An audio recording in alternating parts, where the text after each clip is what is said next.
non-city resident has stayed the same.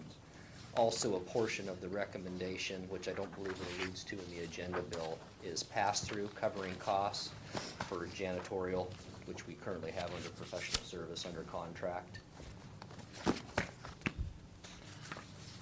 Questions? This, Paul? the long-term fee, does that apply to Meals on Wheels? Gloves and fishes?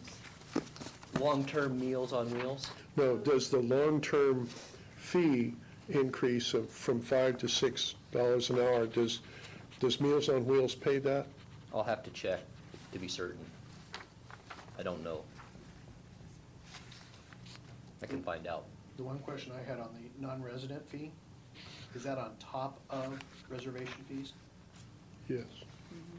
Yes, Okay. be 30. It's currently 20. No, down at the bottom, the non-resident flat fee of $10. Right. Stays the same. So right now, if I'm a Non-resident. I'm outside the city, And you want to reserve. I'd it pay costs- 20, Right, and under the new one, I'd pay 30. yes. Okay. And I will check on the Meals on Wheels in regards to long-term and the dollar increase And- per hour. And also, I don't know, what the senior center operation, is there an organization that pays rent to do that? I have no idea. Okay, Double check on those. I would be surprised if Loaves and Fishers wasn't paying, because they fit under Category 1, which is IRS recognized nonprofit community-based groups. Sounds like what they would be. And Category 1 is definitely the same fee. Just whether we've actually ever charged them or set them up to do that, or if we do it through, as part of the rest of the program, that's just happened. Yeah. Any questions? Any other questions? Jennifer? Yeah, I have a question. This is probably something you'll have to get back to me on.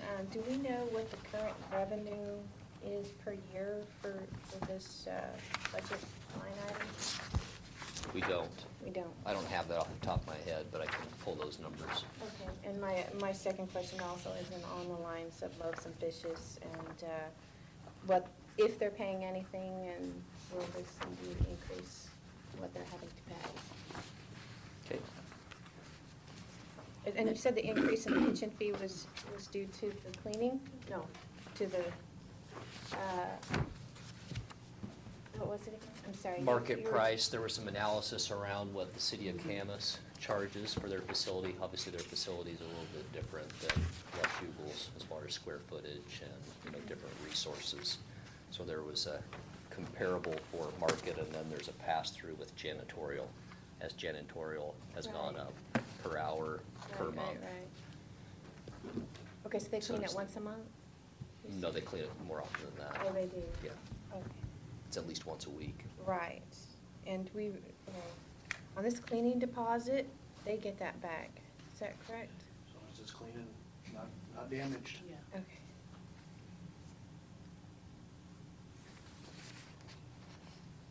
And as long as we do have in code somewhere that we have the right to waive fees, for example, with Globes and Fishes. Yeah, that voting, all those types of things. Okay. Washout Turnback.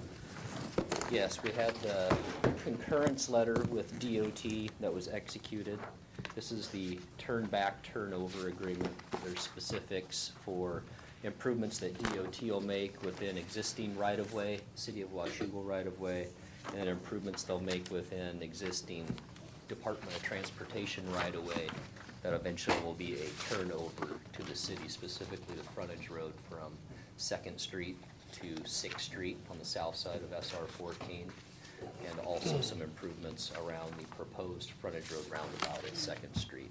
And there's specific criteria around operation and maintenance, what DOT will be responsible for, what the City of Washougal will be responsible for, a 1-year warranty period where we would get a deed for the actual real property itself and be recorded. What's the remuneration? They're It's almost like reflectors or buttons is what we would call them. Turtles, as far as in between traffic, high vis, stick down buttons. Dillman's dots? Yeah, that you put down on the roadway, highly reflective. Lots of dots. Yeah. Okay. And they're gonna take over the maintenance of four? All of them that are in the intersection, because they need to be kept up to DOT standards for state routes. Okay. It's a good 'Cause, thing. Yeah, state, Sounds like a good thing. yeah, State Route 500 continues all the way to Second Street, Huntington roundabout.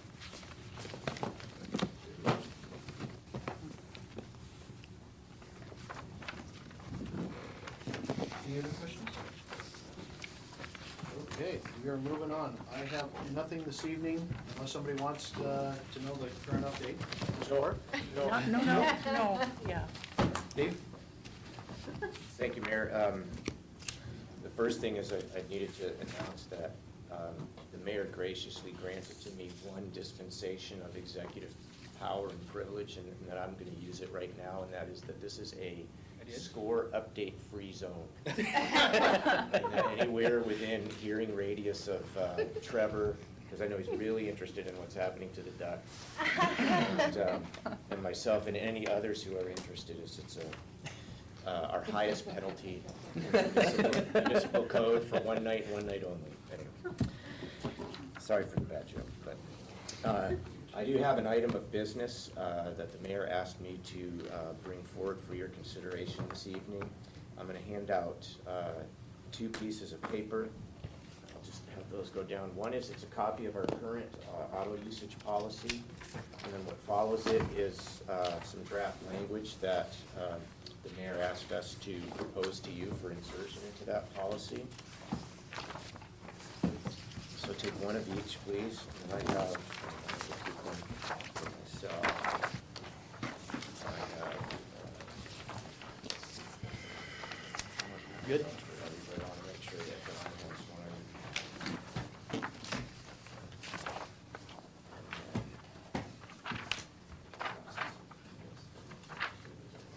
Just realized we've got.